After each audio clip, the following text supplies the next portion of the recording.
Hello, Mr. Paul here for the Silk Branch Library. And today, the story I'm going to read to you is going to involve this word that I'm going to spell for you. So if you know the letters, you can say them out loud with me. We have S,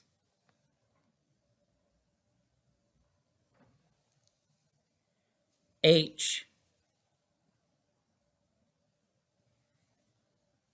A, P, E, S. And the word is shapes. So shapes are things like circles and squares, triangles, rectangles, all those fun things.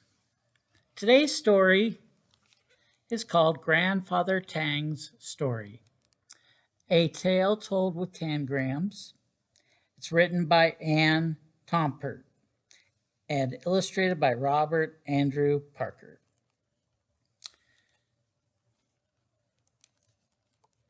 This book is a tale that is told with tangrams. Tangrams are ancient Chinese puzzles that are still used today by adults as well as children. A tangram begins with a square. You can kind of see the square shape right there. And then it's cut into 7 standard pieces. Each piece is called a tan. And creating a picture, all 7 tans must be used. They must touch, but none can overlap. When tangrams are used in storytelling, the storyteller arranges the tans to show the shape of the character in the tale. As a new character or story elements are introduced, the puzzle pieces are rearranged to represent a new character or new element. The fox fairies in Grandfather Tang's story are an integral part of Chinese folklore. They are believed to be endowed with supernatural powers of transformation, and fox fairies are said to live for 800 to 1,000 years. Wow, that's a long time. So there are going to be some fox fairies in this story, and you're going to see some pictures of the tangrams that Grandfather Tang is going to use. So Grandfather Tang's Story. I'm reading this with permission from Random House Publishing.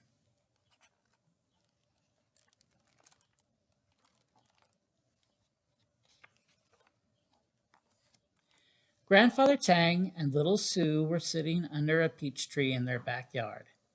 They were amusing each other by making different shapes with their tan puzzles. Let's do a story about the fox fairies, said little Sue. So Grandfather Tang arranged his 7 tangram pieces into the shape of a fox. And you can see there's 2 different ways you can do it. Then Grandfather Tang made another fox with little Sue's 7 tangram pieces. Little Sue clapped her hands and her grandfather began. Although Chow and Wu Ling were best friends, they were always trying to outdo each other. One day, this rivalry almost brought their friendship to a tragic end. They were sitting under their favorite willow tree beside a river, talking about their magic powers. I can change myself into a rabbit as quick as a wink, boasted Wu Ling. I'll bet you can't do that. I can too, said Chow. Cannot, said Wu Ling. Anyway, actions speak louder than words, and he changed himself into a rabbit. Not bad, said Chow, smoothing his whiskers. But watch me do better than that. And before Wu Ling could blink, Chow changed from a fox into a dog.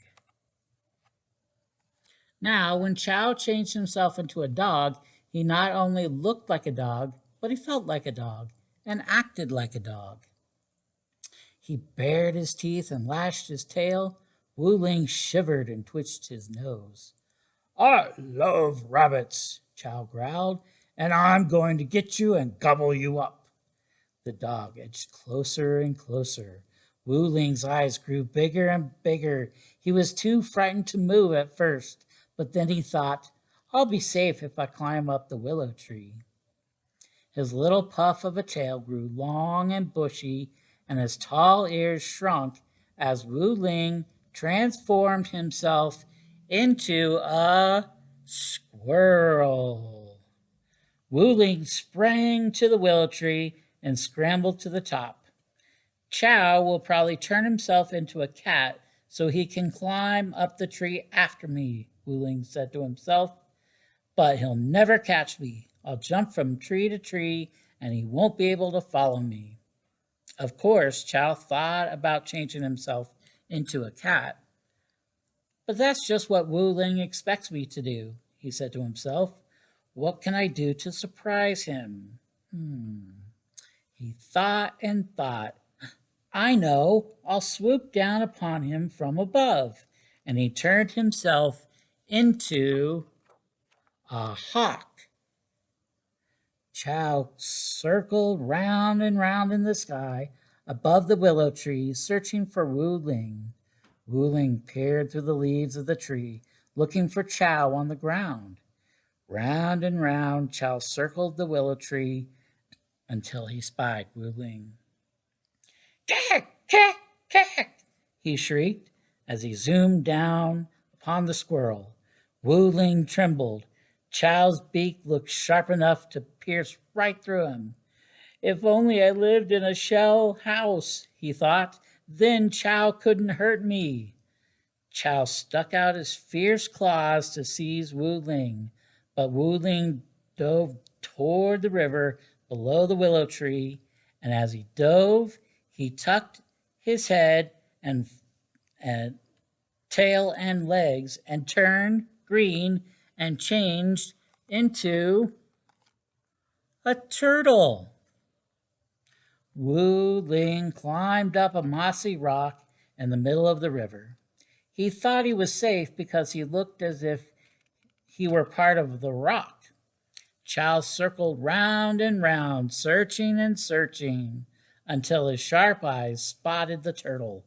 Then he swooped down, down, down toward him.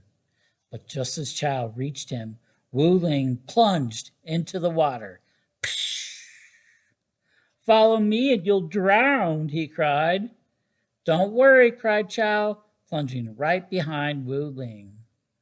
His body grew longer, covered with scales, and he whipped the water with his long, wicked tail, and he snapped his spike-toothed jaws as he turned himself into a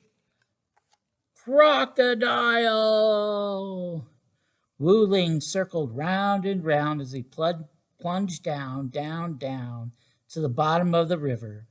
Chow lashed his wicked tail as he plunged after Wu Ling.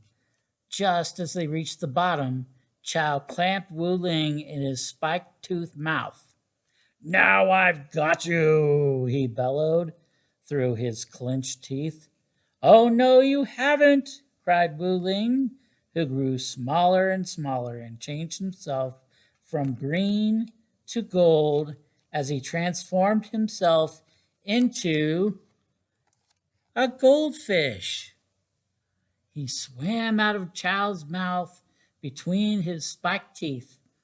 Then he hid in a patch of cattails. Chow churned the water with his lashing tail as he charged into the patch after Wu Ling. With his head swinging back and forth, his eyes darting here and there, he searched for Wu Ling. Wu Ling knew that Chow would not give up until he found him.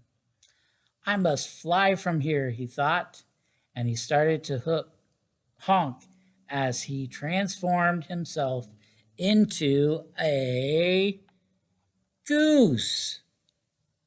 Chow charged after him, but Wu Ling spread his wings and took to the air. Chow watched him fly to a small island where a flock of geese were feeding. By now, he was not only very angry, he was also very hungry. He decided that if he could not catch Wu Ling, any goose would make him a good dinner. He splashed through the water toward the island until he reached it. Honk, honk, honk, called Wu Ling, and he took to the air. A chorus of honks swelled the air as the flock of geese spread their wings to follow him. While Chow watched, the honking grew fainter, and the flock grew smaller, and he felt his anger slowly drain away. Why, oh, why did we play this stupid game? He moaned. I'll never see Wu Ling again. He closed his eyes and sank toward the river's bottom. Just as he touched it, however, he had an idea, and he popped up again, a goose himself. Moments later, Chow was flying after Wu Ling and the other geese.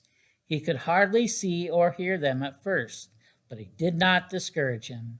Calling upon every last bit of strength, he forged ahead. Each flap of his wing brought him closer. The wedge of geese slowly grew bigger. The honking grew louder. At last, Chow found himself flying beside Wu Ling. I'm tired of our silly game, he cried. Come back with me to our willow tree.